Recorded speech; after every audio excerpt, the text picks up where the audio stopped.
আসসালামু আলাইকুম, কেমন আছেন সবাই? আশা করছি ভালো আছেন। আমরাও খুব ভালো আছি। আমি আপনাদের মাঝে আর একটা নতুন ব্লগ নিয়ে হাজির হলাম। আর এই যে দেখুন, আমি চলে আসলাম আপনাদের মাঝে। এখন ঘড়িতে বাজে সকাল 5টা। আর আমি সকাল সকাল ভিডিওটি স্টার্ট করেছি। আর আমি সমস্ত ঘর আমি অফ ক্যামেরায় আমি ঝাড়ু দিয়ে নিলাম। তারপরে আমি এই যে দেখুন, আমি সামনেটাও আমি সিঁড়িটাও ঝাড়ু দিয়ে নিচ্ছি। আর তারপরে এই যে আমি গাছে জল দিচ্ছি। বেশ কয়েকদিন বৃষ্টি হয়নি, গাছের গোড়া শুকিয়ে গেছে আর গাছগুলো কেমন হয়ে গেছে, তাই গাছের গোড়ায় আমি একটু একটু করে জল দিচ্ছি। আমার ভিডিওটি যে যেখান থেকে দেখছেন ভালো লাগলে লাইক করবেন, কমেন্ট করে আপনাদের মতামতটা জানাবেন, আর বেশি ভালো লাগলে সাবস্ক্রাইব করে পাশে থেকে যাবেন।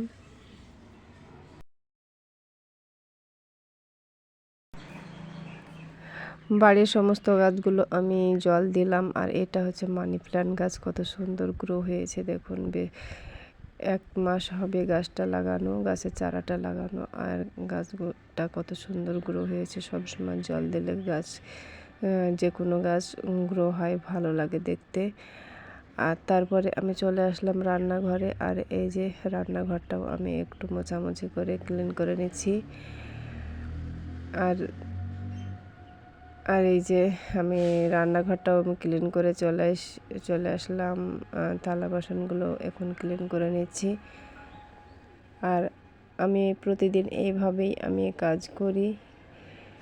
আর আমার এইভাবে কাজ করাটা আমার খুবই ভালো লাগে। আর সকাল সকাল ফুল এনার্জি নিয়ে এই কাজগুলো আমি শুরু করেছি।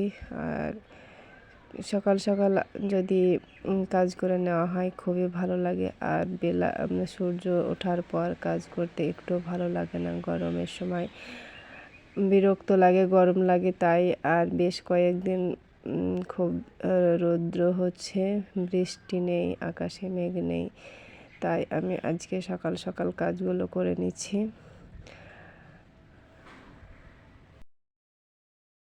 আর দুপুরবেলায় এখানটায় বসে তো কোনো কাজ করা যায় না, কারণ খুবই রোদ হয়, এখানটায় রোদ পড়ে। আর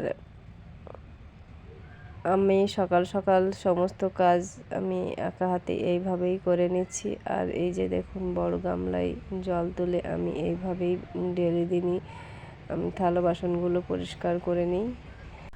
আর এইভাবে থালা বাসনগুলো পরিষ্কার করে নিলে থালা বাসনগুলো খুবই পরিষ্কার হয় এবং কোনো প্রকারের দাগ থাকে না। আর এই যে দেখুন, আপনাদের সঙ্গে কথা বলতে বলতে আমার সব থালা বাসনগুলো পরিষ্কার করে নেওয়া হয়ে গেল। আর তারপরেই চলে যাব রান্নাঘরে। আর রান্নাঘরে আমি এসে ব্রেকফাস্ট করে নিচ্ছি। আর এটা হচ্ছে তালের পিঠা। আমি এটা কেকের মতো আমি পিঠা তৈরি করে নিয়েছি গোবিন্দভোগ চাল আর সুজি দিয়ে। এটা খেতে অসাধারণ হয়েছিল। এটা আমি রাত্রে তৈরি করে রেখেছিলাম আর সকালে খাওয়া দাওয়া করে নিচ্ছি। মেয়ে স্কুলে টিফিন নিয়ে গেছে।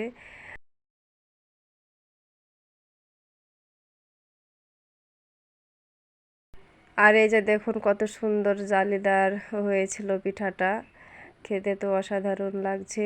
আপনারাও এভাবে তৈরি করে খেয়ে দেখবেন।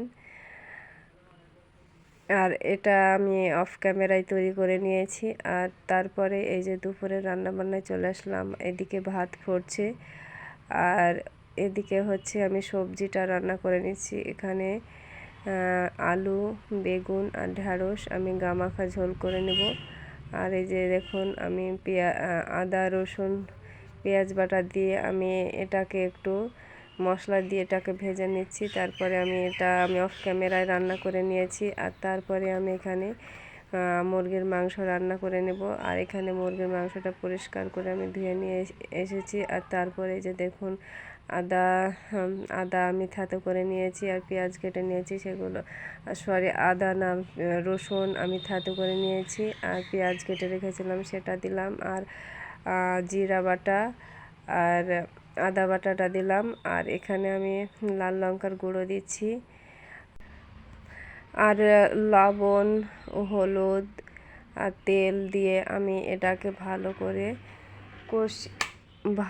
করে আমি নেড়ে চেড়ে আমি গ্যাসের উনানে বসাবো। আর আমি এইভাবেই আমি মুরগির মাংস রান্না করি, একেবারেই সব কিছু দিয়ে আমি গ্যাসের আগুনে বসাই। আর তারপরে আমি একটু ঢেকে দিয়ে আমি মাংসটা সিদ্ধ করে নিয়েছি। আর তারপরে এই যে দেখুন কষিয়ে নিচ্ছি, এইভাবে আমি মাংস রান্না করি। তারপরে ভালো করে কষিয়ে নিয়ে ঝোল দেবো। আর আজকের মতোই ভিডিওটি শেষ করলাম। ভালো থাকবেন, সুস্থ থাকবেন, আল্লাহ হাফিজ।